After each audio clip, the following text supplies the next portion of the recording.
हिसार में मंत्री कृष्णलाल पंवार के सामने बहस हुई है। आपस में भिड़े विधायक और शिकायतकर्ताओं ने वक्फ की जमीन को लेकर बड़ा यहां पर जो है बातें बड़ी कही है। कहा है कि 2008 में वक्फ की 6000 गज जमीन लीज पर ली गई थी। ट्रक यूनियन ने कब्जा किया है, उसे मुक्त करवाया जाए। साथ ही शिकायत को सुनने के बाद हास्य विधायक विनोद भयाना ने कहा कि कई दशकों से इस जमीन पर ट्रक यूनियन का कब्जा रहा है और ये जमीन ट्रक यूनियन की ही है। विनोद ने यह बयान दिया। इसी के साथ ही वक्फ बोर्ड का जमीन पर कोई लेना देना नहीं है। इस जमीन से वक्फ बोर्ड का इन लोगों ने तो मेरे पास भी गोली चलाने का प्रयास किया है, मेरे ऊपर भी गोली चलाने का प्रयास इन लोगों की तरफ से किया है और इन लोगों पर कार्रवाई होनी चाहिए। विनोद भयाना का यह बयान।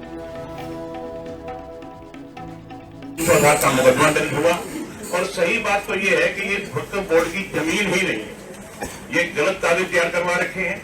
हमारे एसडीएम साहब हैं, हमारे रेवेन्यू रिकॉर्ड के सारे अधिकारी कर्मचारी यहाँ उपस्थित हैं। किसी वक्फ बोर्ड का कोई मालिक नहीं है। गलत कागज तैयार करवा के ये असामाजिक तत्व दूसरों को बताते हैं। सही मायने में असामाजिक तत्व तो ये हैं जिन्होंने मेरे ऊपर डिफाइड करने का प्रयास किया और आज ये खाम उस जमीन को जो अरबों रुपए की जमीन है उस पर काबिज होना चाहता। अभी केंद्र सरकार ने वक्फ बोर्ड का मेरे ख्याल में हिस्ट्री में गिनीज बुक में नाम आना चाहिए।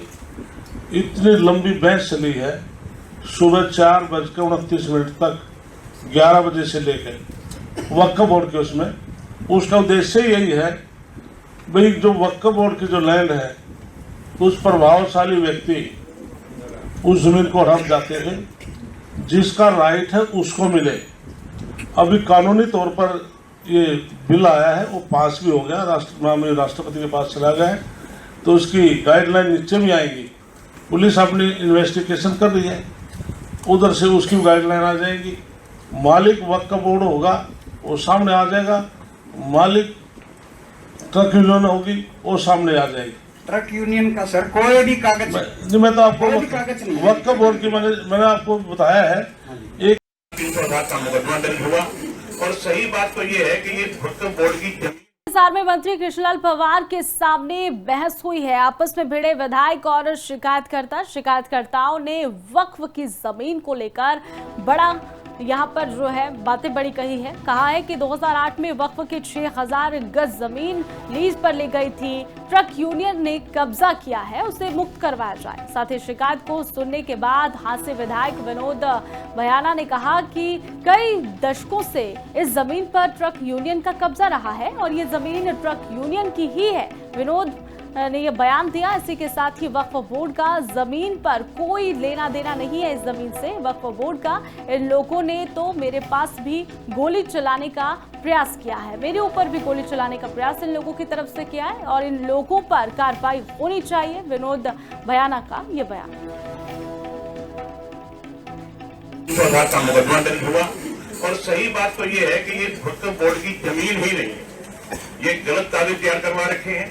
हमारे एसडीएम साहब हैं, हमारे रेवेन्यू रिकॉर्ड के सारे अधिकारी कर्मचारी यहाँ उपस्थित हैं। किसी वक्फ बोर्ड का कोई मालिक नहीं है। गलत कागज तैयार करवा के ये असामाजिक तत्व दूसरों को बताते हैं। सही मायने में असामाजिक तत्व तो ये हैं जिन्होंने मेरे ऊपर डिफाइड करने का प्रयास किया और आज ये खाम उस जमीन को जो अरबों रुपए की जमीन है उस पर काबिज होना चाहता। अभी केंद्र सरकार ने वक्फ बोर्ड का मेरे ख्याल में हिस्ट्री में गिनीज बुक में नाम आना चाहिए। इतनी लंबी बहस चली है, सुबह 4:29 तक 11 बजे से लेकर वक्फ बोर्ड के उसका उद्देश्य यही है भाई जो वक्फ बोर्ड की जो लैंड है उस प्रभावशाली व्यक्ति उस जमीन को हड़प जाते हैं, जिसका राइट है उसको मिले। अभी कानूनी तौर पर ये बिल आया है, वो पास भी हो गया, माननीय राष्ट्रपति के पास चला गया है, तो उसकी गाइडलाइन नीचे भी आएगी। पुलिस अपनी इन्वेस्टिगेशन कर रही है, उधर से उसकी गाइडलाइन आ जाएगी। मालिक वक्फ बोर्ड होगा वो सामने आ जाएगा, मालिक ट्रक यूनियन होगी वो सामने आ जाएगी। ट्रक यूनियन का सर कोई भी कागज नहीं, मैं तो आपको वक्फ बोर्ड की मैंने आपको बताया है। एक 307 का मुकदमा दर्ज हुआ और सही बात तो ये है कि ये वक्फ बोर्ड की जमीन